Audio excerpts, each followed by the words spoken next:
when you're indoors, instead of like blue light transition. Like when it senses the light from the monitor, it transitions them into. Yes, that's what we need. We need instead of bifocals, trifocals, I guess. Yeah, that's a thing. That's the thing. Trifocals, I'm sorry, yeah, I forgot. Yeah. We have the I used to work optometrist here. For like 20 years. I'm not an optometrist. Don't put that in. Whatever.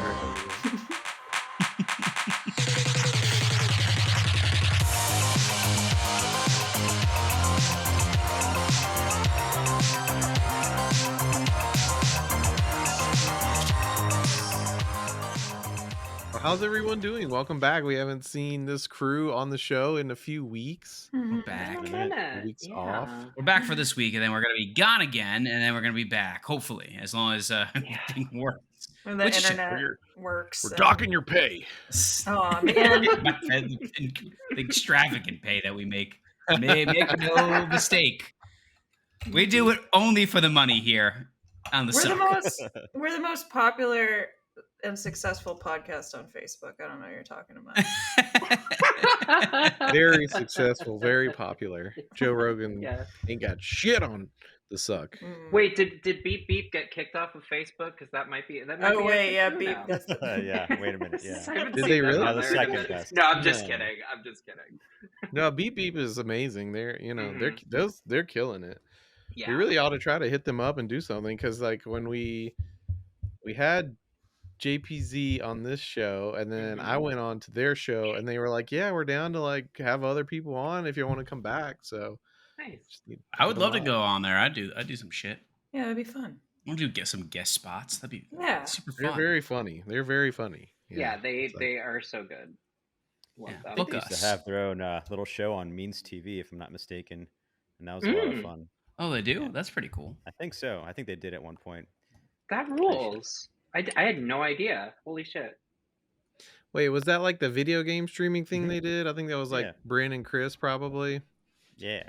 Yeah. I don't know if that's still going. I haven't paid attention to Means TV in quite a while. I mean, not since Teenage Stepdad did Seize the Memes. Yeah, he's supposed to do season 2. That still hasn't come out yet.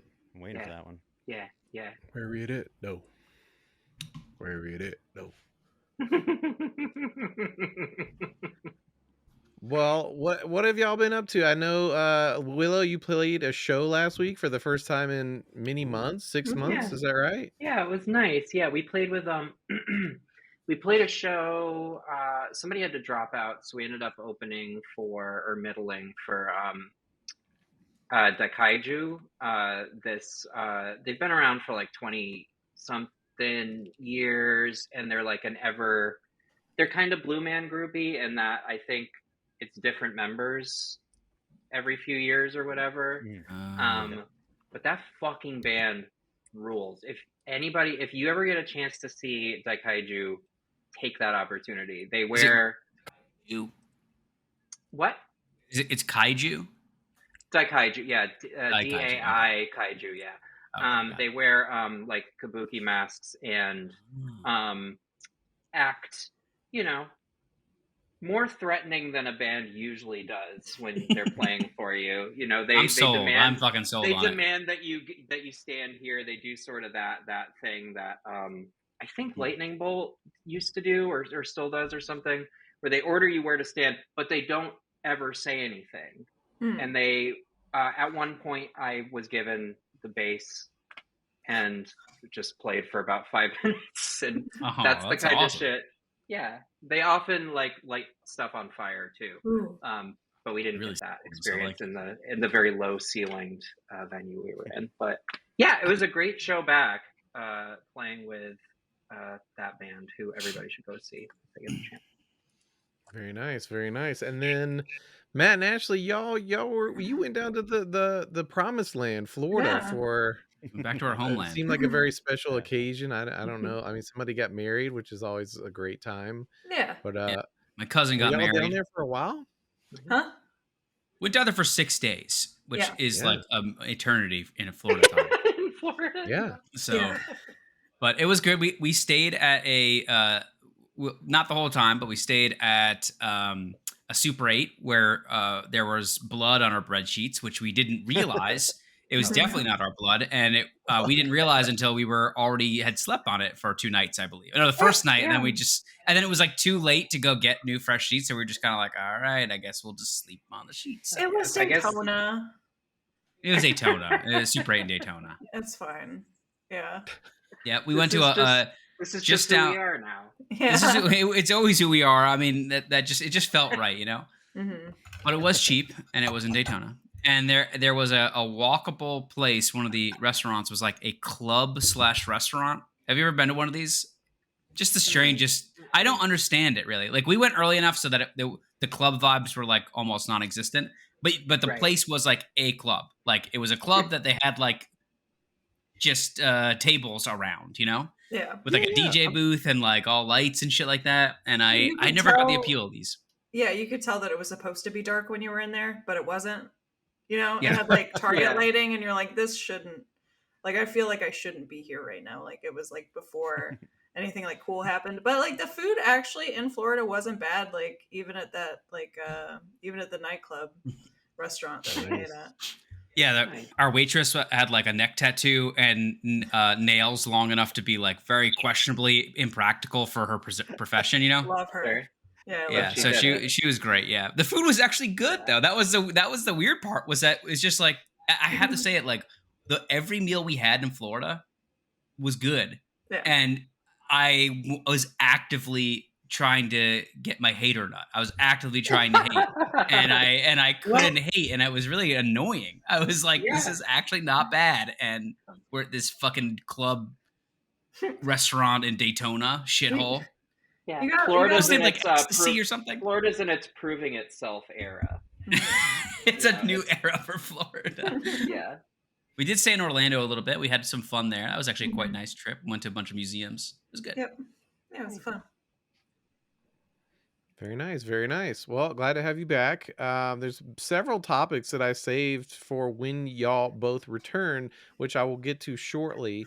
But I do think we have to get the elephant or rather the bear in the room just to clear the air, because I can't literally go more than one post on fucking Facebook without hearing about the bear versus man discourse. Okay. Nor can I, and I don't understand what it is.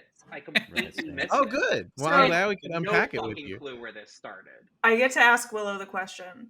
Willow, so you are lost in the woods. Would you rather encounter a man that you don't know or a bear? Bear. Yeah. Yeah.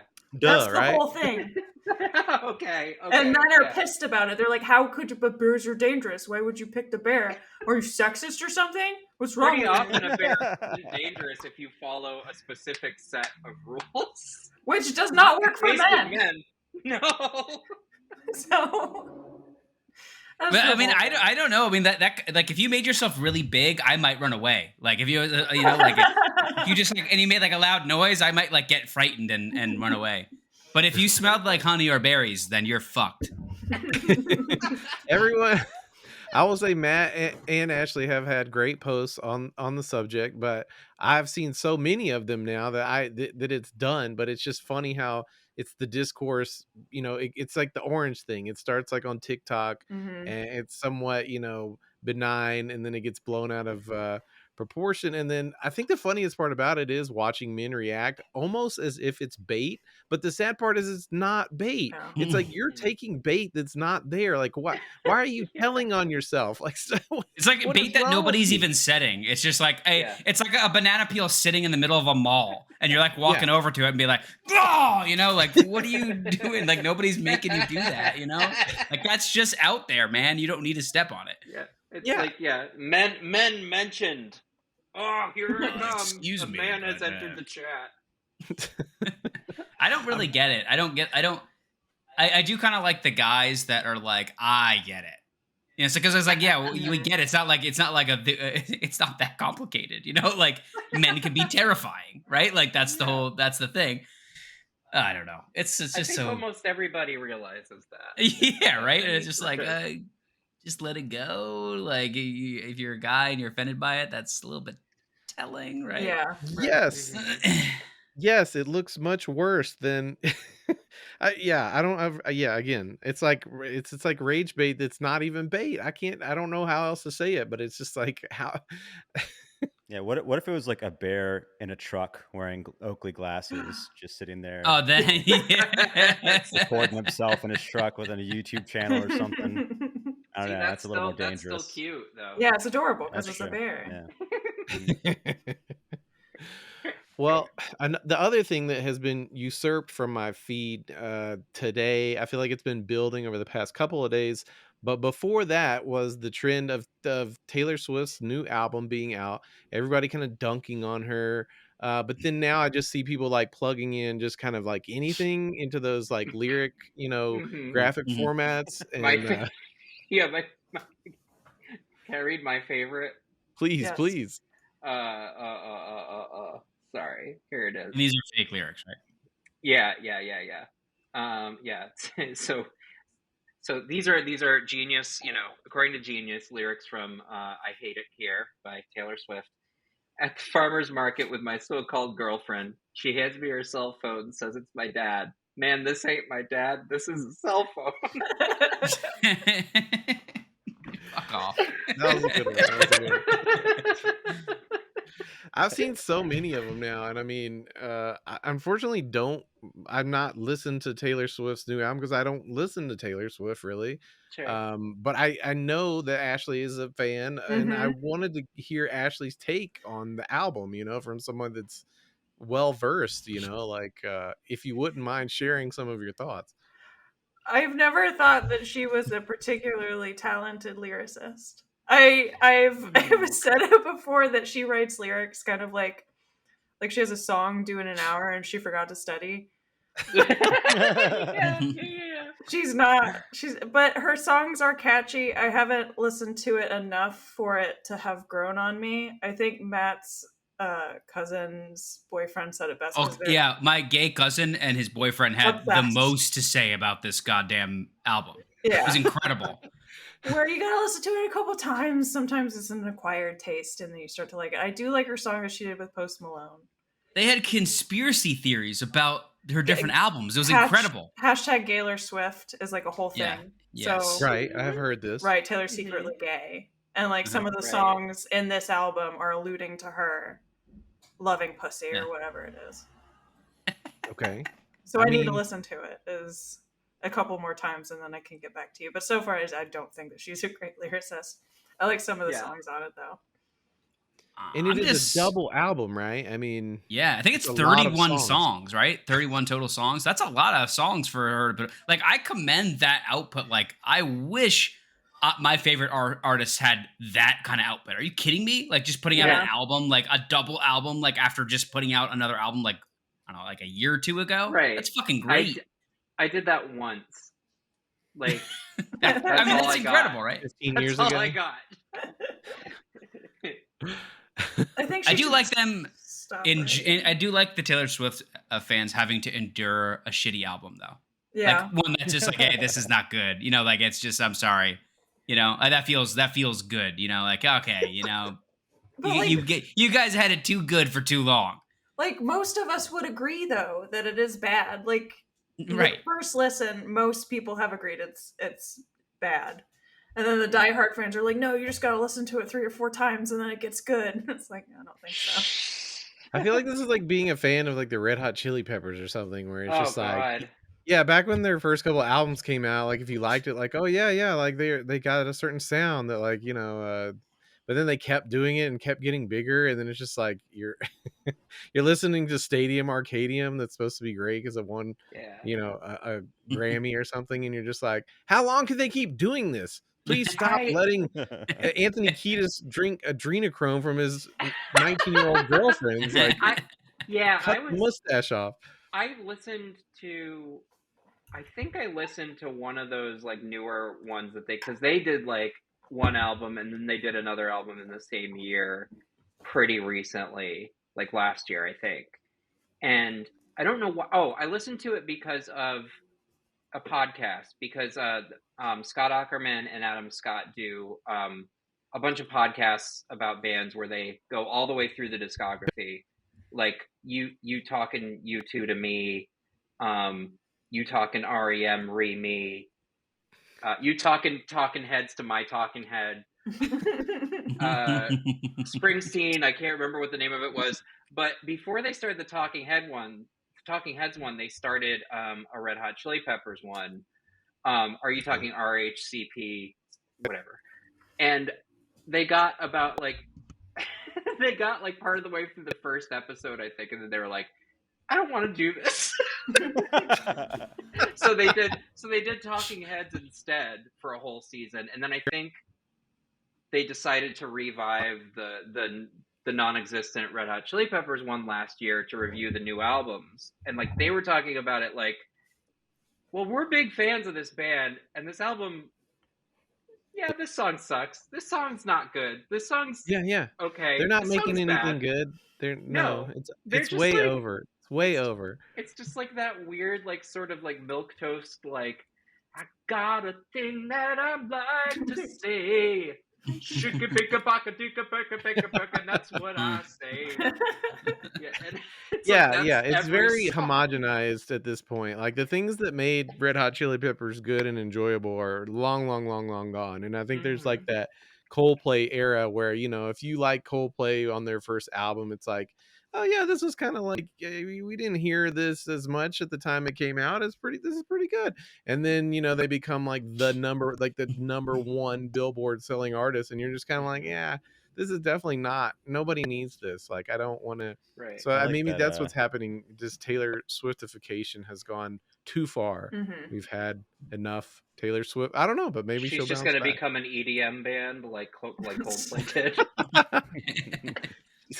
She's gonna settle down with Travis Kelce, and have lots of babies, inspiring the next baby boom. We've talked about this on the show before, but okay. Well, speaking of a prolific output, this is another subject I wanted to talk about that I was waiting for Matt and Ashley to get back. We did talk about this already last week, so sorry. We'll try not to rehash it. But Udio music generator, Matt. God damn, I gotta give you credit. When you first started sharing that shit with me, I was like, what is this? Like, I don't. And then I think it's like as soon as you start messing with it, it's like catching a virus. It's like I just keep telling my friends, like, I've been in an Udio hole. Like, me and some of the Illuminati guys will just like, you know, you just be like, spend hours just like generating crazy shit and extending it. Like all the things, the way that it works is amazing to me. So thank you for bringing this to my attention. Have you had time to use it lately, or have you been too busy to be? I'll do it like I honestly like I'll go on there like it's like I'll be like in between meetings and I'll generate a couple of them, you know, and I'd just be like, because I'll have like an idea where like I have a notepad, I'll be like, I gotta make this, I gotta make that, you know, like and it's like the thing is I've got like you learn it, right? You can like learn how it like works and like how it like understands the music like through you know, language. And you can get it to you start to understand like, oh, I can get it to do this if I like use this word, right? And I was just telling my friend that I was like I'm getting it to make music that I like listening to. I would just like I am making songs that I like to listen to that sound good. And like I wish I could like work on them more like specifically and like bounce out like by themselves. Yeah. If you could pull out multi-tracks, that would rule. If I could grab stems from them, this would be like, and we will get there, I think. And this is the worst the technology is going to be, right? And this is like, Ableton will have this shit built in next year. Oh my god! And I will buy it. Like, and just like Photoshop, take my money. In, you know, like AI image generation shit, right? Which I feel really weird about, but it's like I guess that's what's gonna happen. That's what happens. I don't know what to make of it, right? Because it's like it's definitely I think what you're implying, right, is like what is yours, right? Like what are you doing? What, is it like a back and forth? How much of it is you? How much of it is?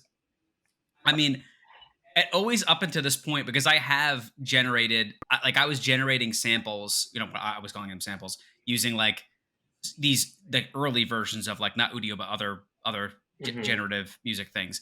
And they suck so bad, just like I would with like art when I was making that. And I would take them and I'd have to do a lot of shit to it to get it to like what I wanted, right? But now you don't even have to do that. Right. And that like that process of like polishing and refining something, it to me is like it's like how I hate to invoke him, but you know, Ye, like I think there was a time where like he wanted to use like an Aphex Twin sample, Yeah, it was and Avril 14th. yeah, and it's like, and of course, you know, when you sample things at this point, like you stretch them, you make them sound like part of that is like it sounds degraded. It usually Oh sounds yeah. like choppy and degraded, and that's like part of the appeal. And like already, like Richard D. James did not get that and was like, I don't want you to use it. Like I'll redo it at this speed or whatever. And then they Right. like he never heard back or whatever. Yeah, And he it's like just used it. I kind of side with Ye on that, because it's like the aesthetic is you know, reshaping and molding things, and just like you get this sort of grittiness from it. And I really There's like definitely going to be that. a movement in 20 years where kids are like, "Damn, if we could just get it to have that 2020s generative AI look." Yeah, Fuck, hey, I mean, dude, Yeah. it it's so hard absolutely to get that will. All right, filter. like Yeah. for sure. Mhm. Yeah, but that is It's extremely just like Aphex Twin, trying though. to do like old like VHS effects and shit. Yeah, Right. it's like the Right. same shit. Yeah. But that's what's funny about the Udio stuff is it can make things that sound like I've done everything from like, 1920s Delta blues, and it'll sound fucking shitty as Yeah. fuck in the best way you want it to. Yeah. And you do 1960s country or 1960s 70s, soul, and it's just like it sounds like something you'll not ever be able to just sit in your fucking basement and record. Like I mean, you'll Right. just I had it like making straight up like the shittiest sounding black metal you've ever heard. It sounds great. Like it's just complete garbage. Like it gets like, oh, okay, yeah, I'm gonna make it sound bad because it's supposed to sound bad, right? That's what. And did you manage to build in like the racism? I did actually. Yes, I came in hard to it. Cool. That's great. But yeah, Phil, I beg you, Phil, to attach that one song to the end of this episode. straight up jorking it. Yeah, I mean, I've listened to it hundreds of times. That's the scary Amazing. part about it is it's so good at making, like a It's so sound. catchy. It's so catchy. Yeah. I like my everybody I show it to, we sing it now to each other all the time. I literally was on listen to stage- it I was several on stage times a that day night. because it's Yeah, that I was catchy. on stage at that show, mid set, singing it to Eric at the top of my lungs. Like he asked the question, like, "What song are we doing now?" And I was like, "Straight up drunken it and buy it." I will say I do think,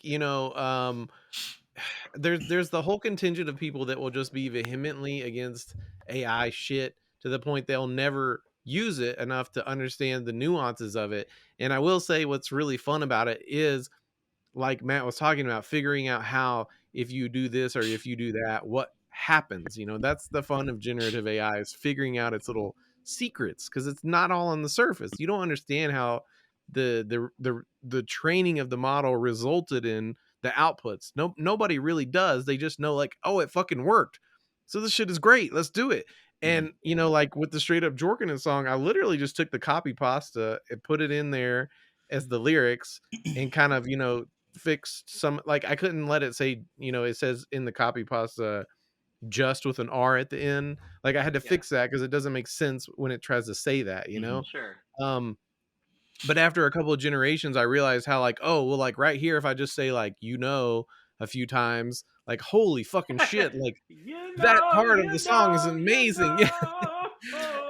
And that was something that, after I had generated just the copy pasta a few times, I was like, oh, okay, well right here I'll just throw in some and then you kind of find out the ways to like keep tweaking the little the results that you've got. Like, oh, what if I try this, what if I try that, what if I change and it, it's just How'd you make him amazing. do Like it's just really the little? How'd you make him do the little talking segment in the middle, where he goes, the other day, I can't do it anymore because of woke, and well, you can that designate was amazing.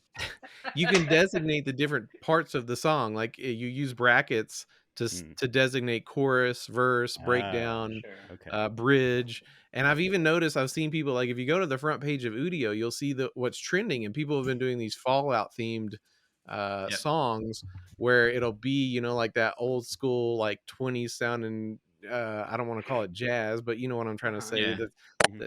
It's just like sort of like a ragtimey. Yeah. Yeah. And then they'll Croony. use brackets to be like music stops or like emergency broadcast breaks into the radio, and then they'll designate that there's like a voice or like an announcer or something coming on to announce like there's been a nuclear bomb dropped or something. And I'm like, this thing is way more powerful than we even know. Like this thing, I mean, I think it's going to get shut down. I think like the Recording Industry of America or, ASCAP, BMI, somebody is going to fucking come down on them hard. It's going to happen. So it's so impressive to like Suno, the other one, because I was messing around with that and I really could not get that thing to like generate anything that I wanted to listen to. It was impressive in the sense that it could make music and generate music, but everything sounded like Imagine Dragons. Like it was like, it's just shiny and like overproduced. Like no matter what you put in, like you wanted any kind of like metal or like punk or hardcore and like that. It was just like the shiniest, most. It just didn't understand like what made the music good, like or like what made the music what it is, like the actual active recording it. And you asked for punk and metal, and it gave you Green Day and yeah, basically. And Sleep Token. Yes, basically, yeah. A ghost. I'll throw the Jorking song at the end of the show, which is coming up here shortly. Some other subjects I've been saving for when Matt and Ashley return is I gotta ask about Jojo. Is it Siwa? It's Siwa. I think it's Siwa. Yeah. I feel weird because I understand that she was like a child actress, like that's how she got famous, but I have no knowledge of her whatsoever. Like it never came across. I'd never seen Jojo Siwa's anything. My wife knows about her. She's like, oh yeah, that like child star Jojo. But I'm like, I don't know. I have like a blank spot in pop culture. I also didn't know who she was. She's from some TV show, right? I know that she was like a beloved. Yeah, like, I think Dance Moms, right? Something like that. Yeah, she's right. So she's from Dance Moms. She had like a bit of a career, especially with like kids, like just being like pop and like brightly colored or whatever. Then she came out as a lesbian. Everybody was like, "Oh no, not a lesbian! What are we gonna do?" And then that's what I said. It's fair enough, I don't know if we can deal with this. And then only recently did she decide to do her horrendous, like I guess I don't know, rebrand, right? She's like goth or something now. I don't know. Right. It was like so cringe, it was like just insanely cringe and being like, oh man, this is not a good look.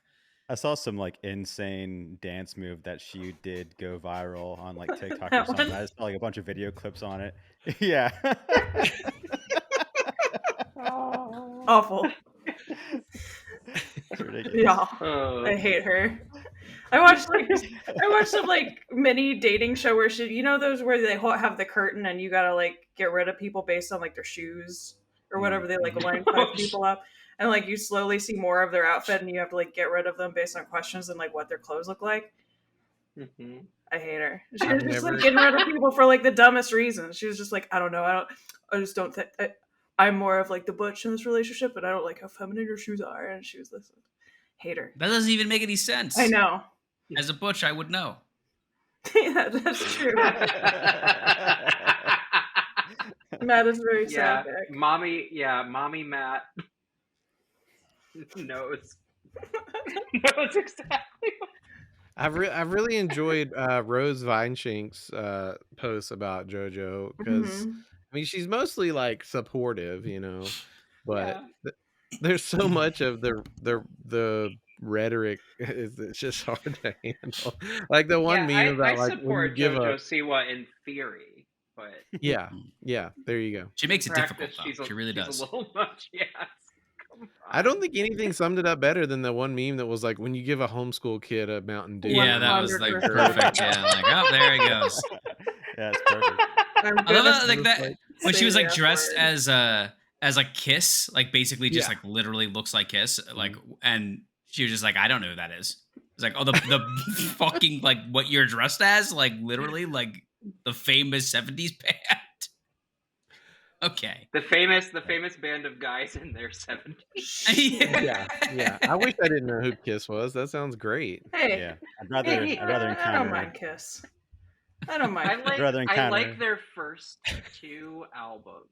I will say. Ashley had the best post about Kiss I've seen in a long time. They're doing a thing. It's What did you say that it was like heterosexual Broadway? About getting your dick sucked.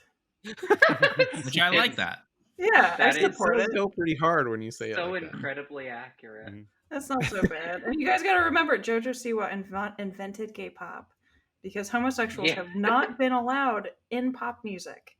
Yeah, ever until Jojo Siwa. Famously, they're underrepresented in pop music. Yeah, I liked the chain of events of like she said that, and then like Tegan and Sarah were like, "Hey." Oh yeah. Yeah. And then I was thinking it would be funny if Little Richard came up and. I wish Tattoo would chime in. Oh God, I think they're not real lesbians. They're not even gay. Yeah. Yeah, I don't think they're gay, and I think they're like weirdly conservative or something. I can't remember what I heard about them. If you go back and you watch those videos, because I did, if you go back and watch they do not look like they're having a good time. They do not like kissing each other. It's hilarious. You just go back and watch it. Go watch it right now. All right. Well, I know I'd rather encounter a bear than JoJo in a forest. So.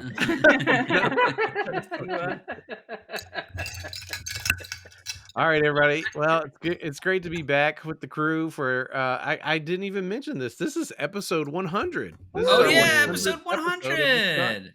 Amazing. Way to go, everyone. That's why I'm all dressed up.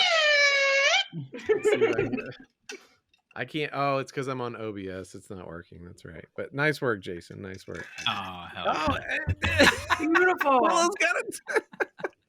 I'm so mad. I'm not using my camera. Anyway. All right. Well, thanks for tuning in, everyone. We have a bunch of other stuff we need to talk about, like, for instance, MILF Manor. Oh, my God. The Rock pissing in bottles to save time. Movies being horny again. Dan Schneider suing the producers of Quiet on Set. And Jerry Seinfeld, or the notes say Jerry Steiner, which I like that even better, being, he's a boomer big time now. So, yeah. Catch the bonus episode. And we'll see you all next week. Later, guys. Goodbye.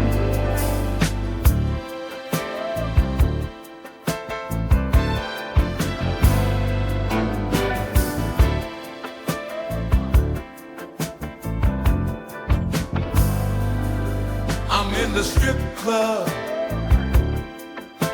straight up jorking and buying. Well, let's just say my peanuts. Well, I'm in the strip club.